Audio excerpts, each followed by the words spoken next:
ভারতে ইলিশ রপ্তানির বন্ধের প্রয়োজনীয় ব্যবস্থা নিতে সরকারকে অনুরোধ করে আইনি নোটিশ পাঠিয়েছেন সুপ্রিম কোর্টের এক আইনজীবী।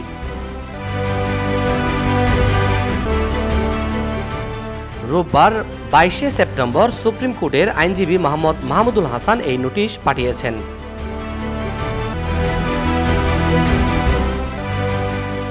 বাণিজ্য মন্ত্রণালয়ের সচিব, মৎস্য ও প্রাণী সম্পদ মন্ত্রণালয়ের সচিব, জাতীয় রাজস্ব বোর্ডের চেয়ারম্যান ও আমদানি রপ্তানির কার্যালয়ের প্রধান নিয়ন্ত্রক বরাবরে এই নোটিশ পাঠানো হয়েছে।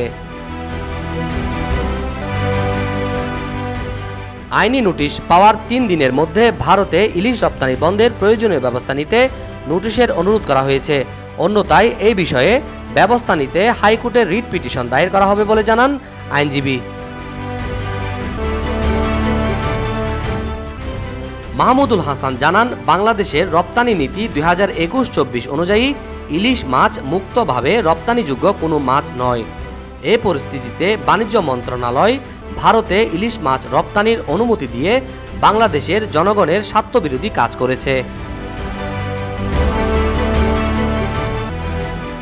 এর আগে গত 21শে সেপ্টেম্বর এক বিজ্ঞপ্তিতে বাণিজ্য মন্ত্রণালয় জানিয়েছে, আসন্ন দুর্গাপূজা উপলক্ষে বিভিন্ন রপ্তানিকারকদের আবেদনের প্রেক্ষিতে নির্ধারিত শর্তাবলী পূরণ সাপেক্ষে 3000 মেট্রিক টন ইলিশ রপ্তানির অনুমোদন দেওয়া হয়েছে।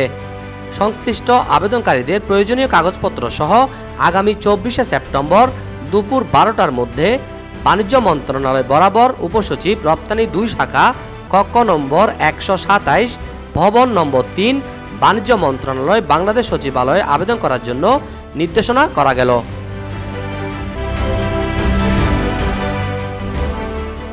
তবে উল্লেখিত সময়সীমার পর প্রাপ্ত আবেদন গ্রহণযোগ্য হবে না। এছাড়া যারা এর মধ্যে আবেদন করেছেন তাদের নতুন করে আবেদনের প্রয়োজন নেই বলেও মন্তব্য করেছেন বাণিজ্য মন্ত্রণালয়।